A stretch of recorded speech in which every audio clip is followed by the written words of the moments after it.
What's going on, guys? So right now we're at Peltier Dam. Can't really get a good shot from here, but I'm with Nicholas right now. We're taking out my new inflatable boat.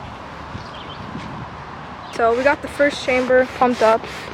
Took a couple minutes, like 3 or 4, because we were using this little hand pump that it came with instead of an electric one. So he's just doing the second chamber.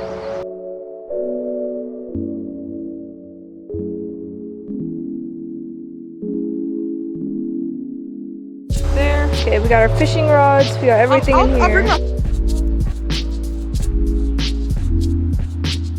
Guys, we got the boat here, and we're gonna take it out this way.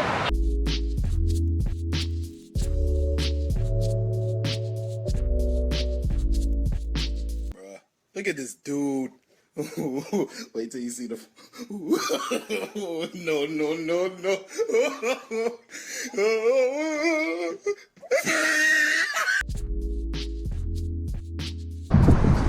Okay guys, update right now. We got the anchor down. This is gonna be our first fishing spot just around here. It's kind of a lot of current from the dam.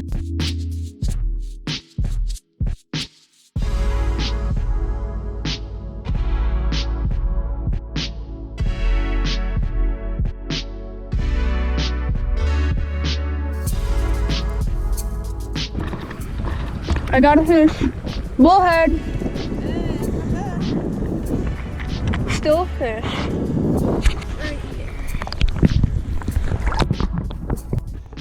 Hey guys, so we moved downstream past that bridge over there, and now we're here. It's still really shallow here.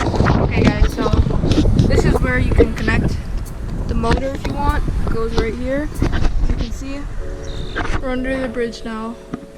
So now we're not fishing, we're actually just gonna explore. We each got one of these, so it's easier technically considered a rowboat, but we're actually just using it as a canoe because it's just so much easier. Yeah, we got more speed. Okay guys, so I'm just gonna do a little bit of a voiceover and talk about the Seahawk 3. So I got this boat for $70 at Fleet Farm. It was on sale, so I got a little bit lucky there.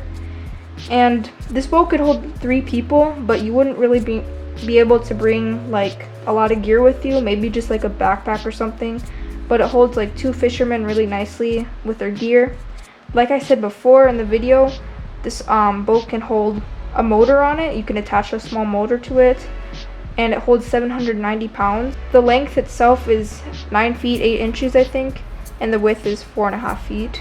In the box you get obviously the boat, you get 2 oars, and you get 2 cushions and the hand pump. It takes about 10 to 15 minutes to pump up the boat, which isn't too bad, but I would still recommend getting an electric pump. So I think that's about it. I really recommend this boat. It's a lot of fun, and I hope you guys enjoyed the video. Thanks for watching.